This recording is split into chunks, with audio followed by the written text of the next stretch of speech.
Hello friends, ಇವತ್ತು ನಾನು ನಿಮಗೆ ತುಂಬಾ ಸಿಂಪಲ್ ಹಾಗೂ ತುಂಬಾ ಟೇಸ್ಟಿಯಾಗಿರುವಂಥ ಚಿಕನ್ ಕರಿನ ಯಾವ ಥರ ಮಾಡ್ಕೋಬೋದು ಅಂತ ಹೇಳಿ ತೋರಿಸ್ಕೊಡ್ತಾ ಇದ್ದೀನಿ. ಫ್ರೆಂಡ್ಸ್, ಇದು ಬಂದುಬಿಟ್ಟು ಬ್ಯಾಚುಲರ್ಸ್ಗೆ ತುಂಬಾ ಹೆಲ್ಪ್ ಆಗುತ್ತೆ. ಯಾಕಂದರೆ ಇದರಲ್ಲಿ ಏನು ಜಾಸ್ತಿ ಮಸಾಲೆಗಳಿಲ್ಲ, ಆದರೆ ಟೇಸ್ಟ್ ಮಾತ್ರ ಸೂಪರಾಗಿರುತ್ತೆ. ಸೊ ಬನ್ನಿ ಫ್ರೆಂಡ್ಸ್, ಹಾಗಾದರೆ ತಡ ಮಾಡದೆ ನೋಡೋಣ ಇದನ್ನು ಯಾವ ಥರ ಮಾಡ್ಕೊಳ್ಳೋದಂತ. ಫ್ರೆಂಡ್ಸ್, ಮೊದಲಿಗೆ ಒಂದು ಪಾತ್ರೆನ ಗ್ಯಾಸ್ ಮೇಲಿಟ್ಟು ಅದರಲ್ಲಿ ಎಣ್ಣೆನ ಹಾಕ್ಕೋಬೇಕು. ಎಣ್ಣೆ ಬಿಸಿ ಆದ ನಂತರ ಅದರಲ್ಲಿ ಸಣ್ಣದಾಗಿ ಹೆಚ್ಚಿರುವಂಥ ಈರುಳ್ಳಿನ ಹಾಕ್ಕೋಬೇಕು. ಹಾಗೆ ಮೆಣಸಿನ್ಕಾಯಿ. ಇವಾಗ ಇದನ್ನೆಲ್ಲ ಒಂದ್ಸಲ ಚೆನ್ನಾಗಿ ಮಿಕ್ಸ್ ಮಾಡ್ಕೊಳ್ಳೋಣ.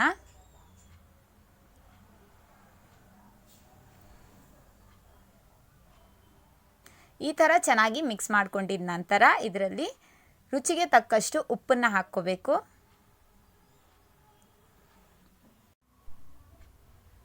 ಇವಾಗ ಈ ಈರುಳ್ಳಿ ಲೈಟಾಗಿ ಕೆಂಪಗಾಗೋ ಮಟ್ಟ ಗ್ಯಾಸ್ನ ಮೀಡಿಯಂ ಫ್ಲೇಮಲ್ಲಿಟ್ಟು ಇದನ್ನು ಚೆನ್ನಾಗಿ ಹುರ್ಕೋಬೇಕು. ಫ್ರೆಂಡ್ಸ್,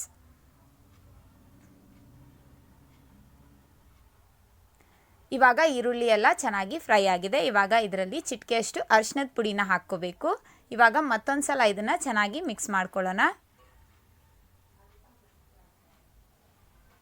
ಇವಾಗ ಇದರಲ್ಲಿ ತೊಳೆದಿಟ್ಟಿರುವಂಥ ಚಿಕನ್ನ ಹಾಕ್ಕೋಬೇಕು. ನಾನಿಲ್ಲಿ ಅರ್ಧ kg ಚಿಕನ್ನ ತೊಗೊಂಡಿದ್ದೀನಿ.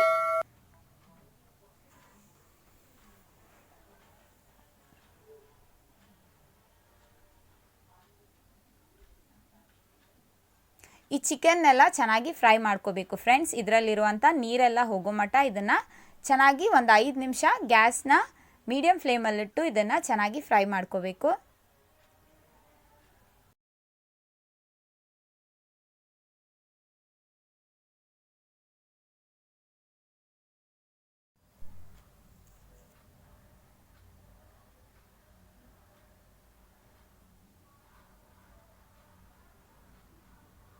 ನೋಡಿ, ಈ ಥರ ಚಿಕನ್ನ ಚೆನ್ನಾಗಿ ಫ್ರೈ ಮಾಡ್ಕೋಬೇಕು. ಇವಾಗ ಇದರಲ್ಲಿ ಶುಂಠಿ ಬೆಳ್ಳುಳ್ಳಿ ಪೇಸ್ಟ್ನ ಹಾಕ್ಕೋಬೇಕು.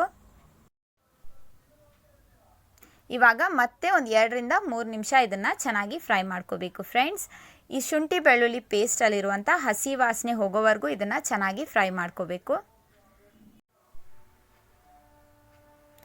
ಇವಾಗ ಇದಾಗಿದೆ. ಇವಾಗ ಇದಕ್ಕೆ ಮಸಾಲೆಗಳನ್ನು ಸೇರಿಸ್ಕೊಳ್ಳೋಣ. ಧನಿಯಾ ಪುಡಿ, ಅಚ್ಕಾರದ ಪುಡಿ, ಜೀರಿಗೆ ಪುಡಿ,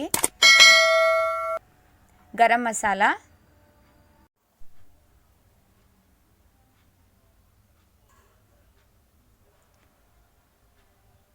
ಇವಾಗ ಇದನ್ನೆಲ್ಲ ಚೆನ್ನಾಗಿ ಮಿಕ್ಸ್ ಮಾಡ್ಕೊಳ್ಳೋಣ. ಫ್ರೆಂಡ್ಸ್, ನಿಮಗೆ ಡ್ರೈ ಬೇಕಂದರೆ ಹೀಗೆ ನೀರು ಹಾಕದೇನೆ ಇದನ್ನು ಮುಚ್ಚಿ ಒಂದು 10 ನಿಮಿಷ ಬೇಯಿಸ್ಕೊಂಡ್ಬಿಡಿ.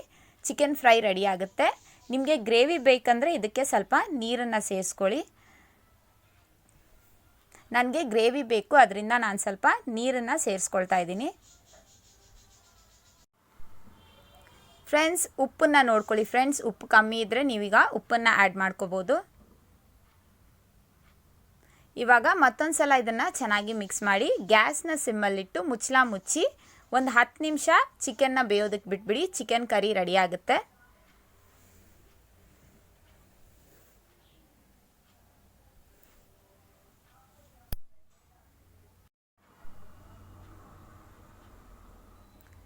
ಫ್ರೆಂಡ್ಸ್, ಸಿಂಪಲ್ ಹಾಗೂ ಟೇಸ್ಟಿಯಾಗಿರುವಂತಹ ಚಿಕನ್ ಕರಿ ರೆಡಿಯಾಗಿದೆ. ಇವಾಗ ಲಾಸ್ಟಲ್ಲಿ ಇದ್ರ ಮೇಲೆ ಕೊತ್ತಂಬರಿ ಸೊಪ್ಪನ್ನು ಉದುರಿಸ್ಕೊಳ್ಳೋಣ.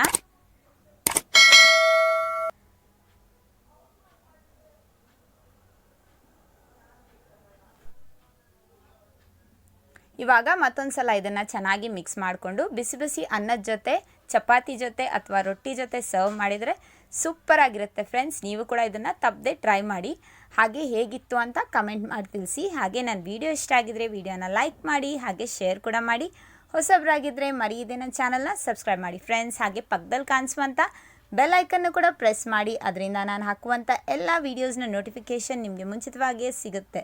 ಸೊ ಹಾಗಾದರೆ ಇವತ್ತಿನ ವೀಡಿಯೋದಲ್ಲಿ ಇಷ್ಟೇ. ಮುಂದಿನ ವೀಡಿಯೋದಲ್ಲಿ ಮತ್ತೊಂದು ಹೊಸ ರೆಸಿಪಿಯೊಂದಿಗೆ ಸಿಗೋಣ. ಅಲ್ಲಿವರೆಗೂ ಟೇಕ್ ಕೇರ್ ಅಂಡ್ ಬಾಯ್.